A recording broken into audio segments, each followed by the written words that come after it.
All right, hello everyone. Welcome back to another episode of To the Max Outdoors. Just to kind of finish up our little garden series here that we started on earlier in the spring. As you can see here in front of us, we got some Roma tomatoes. I've got them cleaned and I've got them in here scalding in hot water. What I'm going to do is I'm going to peel them. I'm going to be making some of this here salsa. It's called Miss Wages salsa. I know you can make it all fresh, but this stuff's easy, it's pretty inexpensive, and it turns out really well. We'll be doing all these in half pints, and we'll eat them on throughout the year. They're great to have on an omelet in the morning. They're great to have on like a burrito or enchilada or something you make at home, or they're great to just eat with some cheese and some scoops or tortilla crackers like that. So I'm just trying to bring you something a little bit different. I didn't bring I didn't video like green beans and common pickle stuff like that, or pepper rings or anything. As you can see here, we did get all the pickle or all the pepper rings canned for the year. It's pretty good there. Like I said, Miss Wages salsa. That's what we're going to use, and pretty happy with it. This isn't going to be a how-to video. By no means, it's not a how-to, it's just how I do it. I take these Roma tomatoes here that I picked yesterday, washed them all off, got rid of the ones that had any bad spots on them that I thought was too much. This recipe calls for 6 pounds of tomatoes. These are Romas, so you're going to have to use more than 6 pounds initially. I think what you're looking for at the end is 10 cups of diced tomatoes. So we'll just hit the high points of this process, and we'll show you the finished product. So stick with me. We'll show you some of the process. All right, we've come out of the boiling water. We've scalded all of our tomatoes. In the left side of my sink here, I had a bunch of cold water and I put some ice cubes down in it. I've got these tomatoes cooled back off now, and all the skins are starting to bust off of them. Let me get one up here near the camera. You can see how the skins are busted off of them. I've already done a few of them here, but we have this fancy coring tool. All you do is just rotate that little coring tool around. It's got some cutting teeth there on the edge of it. Stick her right through the center of it. Boom, there you go, cored it out. Because we blanched them over there or scalded them over there, that's how easy the skins peel off of them. That's why I'm a big fan of Roma tomatoes for this kind of process. The skins are easier to come off of them, and there's less seeds in them, and they're a meatier tomato in my opinion. So what I do is I keep a cutting board handy. Like the end of that one had some green on it that I didn't really want. I just cut it off and I'm putting them over there in a bowl. This is definitely the messiest part of the whole process, or the most time consuming part of the whole process, but I think that's what pays off for you. You know, that's, in my opinion, everything tastes better that you make at home. There's no doubt about it. But there you go. You can see the inside of those tomatoes. You get it up there where you can see it. Very, very, very little seeds to the inside of them. And I don't know. This is the part that takes some time. This is the time-consuming part. This is where all the hands-on work comes. My wife normally does this process of making salsa and sauce and stuff like that, but she doesn't want to be on camera, so I get to do it this year. And all we'll do is we'll make one batch of this salsa. It'll give us enough to get through the winter time with, get us up to next spring. It's a good addition, like I said, to burritos, tacos, whatever you want to put it on. It's a good addition to it. But this is also the time that you want to take, you know, a minute or two. Like this one here has got a little bit of a bruise on it. So what I'll do with this one here, I'll still do it the same way. I'll still core it out. I'll still skin it off. This is a good time to do an inspection to your tomatoes. This is where it pays off. You don't want any of them bad spots in your final finished product. So that bad spot there was just simply in the skin. You definitely don't want any bad spots in your tomatoes when you go to make this, because I mean you're going to ruin your you're gonna ruin the salsa that you're making. And that goes with anything. Don't can a bad green bean, or I mean, just use common sense. Everybody should know that. If you're watching this video, more than likely you've already canned stuff. You're just probably watching to see how I do it. Again, I learned from my great grandparents or my grandparents or my parents on how to can a majority of stuff. Everybody's got their own little way to do it. You know, when I was a kid, we'll just go on a little story time here. When I was a kid, late summer, early fall, I remember my family gathering together and shoot, we can everything. Beans, tomatoes, sauce, make pickles by the boatload. Canned everything. And nobody does that anymore. When I was a kid, growing up, everybody had a kitchen in their basement. It was like a canning kitchen. It's something you don't see a whole lot of anymore. I have a little setup in my basement just because it's what I'm accustomed to. We do the majority of everything right here because we're not big time canning people like I grew up. My grandparents, they canned everything. I miss those days, you know, the whole family gathering together. You'd have a big dinner. Of course, I was a kid. I'd do all the grunt work or snapping all the beans or stuff like this, but you know, peeling all the tomatoes, and the adults would do all the final prep work and messing with the canners and everything. And very rarely did anybody pressure can anything back in the day either. Geez whiz, if you read the directions to most of the stuff anymore, they want you to pressure can everything. And I don't know how I got that unsafe over the years, but somehow it supposedly did. So there we go. That was a little bit of story time for me. Leave me a comment there if you grew up canning stuff and how, if you still continue to do it, or if life has changed and you no longer do it. I wish everybody would at least do it, you know, randomly throughout their life to understand what it's like and understand the benefits of it. I think there's a huge benefit on knowing where your food comes from and know how to make your food. Like I said, this stuff will last a year or two, and we're just going to water bath can it. I'm not going to pressure can it. So, and even again, back to the little story again, even back in the day, a lot of this stuff would just get hot packed. It'd get hot packed in hot jars, put on the counter and leave it be. This kind of stuff never got water bath. Right or wrong, I don't know. I'm still living and I'm a fairly good sized individual, so never hurt me. Anyways, we'll pick back up here in a minute. Maybe when we get this stuff all combined on the stove and we're starting to cook it down, we'll go. All right, here we go. We got them all peeled, cored, and sliced up. And yes, I did use a food processor to chop them. You do them in small batches. And what I ended up coming up with here, we like ours a tad bit more chunky, as you can see there. And you got to keep in mind, you're going to cook this down too. So this is all how you prefer it right here at this point. So the end result happens right here. We like ours a little bit chunkier and a little bit thicker. So a lot of the juice, like this is a lot of the juice that come out of them. I kind of skim some of that off of it once I put them through the food processor and measured the 10 cups out to put it into this pan. I cut some of the juice off of it. You're going to create juice, and you're going to add a half a cup of vinegar to it here in a second, but this all depends on how you want it. If you want more like a sauce, then you process them a little bit longer and leave a little bit more liquid in them.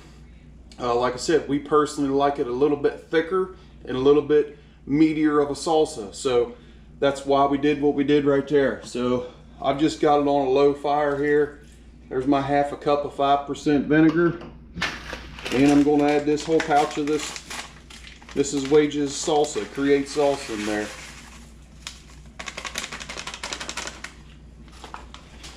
Smells good already. I'm ready to eat it. I'm just going to take and combine this all together. And I'm just going to leave it over a medium fire. I'm not going to try to scorch this stuff, and I'm going to randomly come around and stir it. What I'm going to do right now is use this time while this is boiling I'm gonna get all my jars in some hot water. I'm gonna get my big water bath canner out. We're gonna get ready to start putting this stuff into jars and putting it down into the water bath container. And honestly, the hard part's over. The part there that you seen where you're peeling corn, cutting, in my opinion, that's the hardest part. That's the toughest part of it. Like I said, bad year for a garden for me. It was very hot, humid, and really wet. I've talked to a lot of people. Sam, I know Sam comments on about every video I put out. He's been a really good friend to me over the years and been a good follower here on YouTube since we got started. But Sam, he's a way better gardener than me, and he didn't have a very good year either. And we're both within 3 or 4 miles of each other. We both have the same bad soil to try to grow in, but it just wasn't a good year for me for the garden, that's all. Usually we'll do 2 runs of salsa and have enough to make some pizza sauce and spaghetti sauce, stuff like that, and can it. But this year we're not going to get that option. So anyways, that's how simple it is to do. Like I said, the cutting, cord, and peeling, that's the hardest part by all means. Right now it's all downhill, and we'll pick you back up here when we're going in the jars. All right, so we're getting ready to put everything in the jars. As you can see here on the stove, I've got my canner. I've got it up to about 180 degrees. I've cooked my salsa like the directions said, 10 minutes or so, low simmer. So what I do a little bit different is I hot pack everything like the directions say, but again, this is my personal experience. This is how I grew up doing it. I've got my oven at 180 degrees, and if you can see in there, I've got all the jars, more jars than I'm going to need in there. Yes, I still boiled my jars. I actually did them in the dishwasher, put them on sterilize, run them through there, straight out of the dishwasher. Of course, no detergent or nothing in the dishwasher, just plain ass, hot ass water.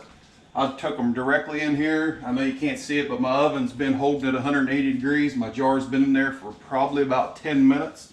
So what I'm going to do is I'm going to transfer a jar out of there, and I'm going to fill it, and then I'll put the lid on it, and we'll go from there. So I'm not going to show you this whole process because it'll be 10-15 minutes, but that's the general rule of thumb for me. Sterilize them in the dishwasher, put them in the oven at 180. I'll fill them, 1/2 inch head space them, knock all the air out of them, put lids on them, dump them down in my water bath cooler, or canner. I'm sorry, not cooler, canner. We'll bring it back here as we're filling jars up, but I thought I'd show that. There again, everybody grew up doing it differently. The oven has been how we always kept our jars hot. We never put them in water. We always kept them in the oven. So stick with me there. I'll bring you back.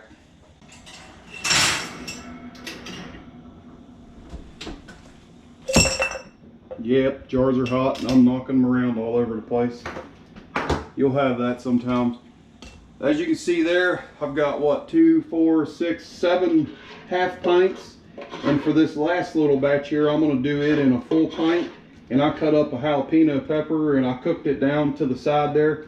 My wife and son do not like hot, so they don't like jalapeno hot, and I do. So I'm going to put this one in a pint, and what'll happen is this will make it to deer camp with me, and I'll probably eat it on an omelet majority of the time, or I'll eat it of an evening there on some chips or whatnot. But we typically do everything in half pints just because that's the easiest thing for us to do. So we're looking for a 1/2 inch of headspace. We're all good there. We're going to go through and check that all of them have a pretty good head spacing to them. And if some of them are a little bit heavier, like that, this one right here has got a little too much in it. What I'll do is I'll grab a spoon and just transfer, because I had one over there that needed a little bit. So that worked out pretty good right there. So what I'm going to do is I'm going to try to handle these as easy as I can. And I'm just going to stick them down in there, and I'm going to knock all the air out of them I can. You don't get a whole lot of air normally hot packing items, but sometimes you do. That one there had a little too much in it. Took a little bit out of him. So I've already been down through all these jars here before we come back. In my experience, you don't get a lot of air when you're hot packing things. It's more so cold packing. So I'm pretty happy with everything. Now what I'm going to do, I'm going to take a dish towel here, and I'm going to wipe the rims of every one of these jars. Yeah, they're hot. Like I was saying there earlier, I know plenty of the time of a kid that the lids would just get put on these and put back in the oven, and that's how they were canned. I know that's highly frowned upon anymore, but I promise you, I've ate a lot of that stuff that was done in that simple way. This is a critical step here because you do splash stuff around. And yeah, I have one of them fancy funnels that goes over the jars and pours it in, but you're still going to get stuff on them when you're knocking the air out of them and whatnot with the headspace gauge. I just use it to knock the air too. So back here on the back of the stove, I've got my lids in some boiling water over here. What I'm going to do is take my fancy little magnet, put that on there, put a lid to it. And I'm not going to crank on it, but I'm going to make sure it's tight.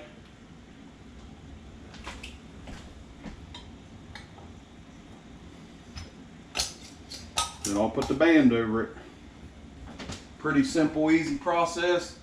Like I said, the majority of the hard work has already been accomplished. Peeling and slicing, that is by far the hardest part of the job. Right there, I got two lids stuck together. Whew, that's hot. We'll need 3-4 more lids.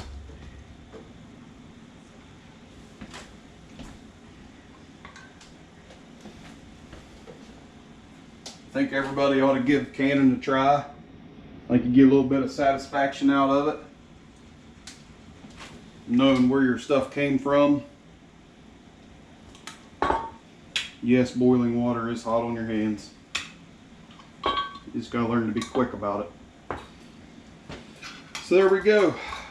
Now I will say that I am reusing the bands. I don't reuse the lids, but I am absolutely reusing bands that I've used for a lot of years. You can see here some of them are gold, some of them are silver. It doesn't really matter. The only thing you're worried about is the lid sealing good.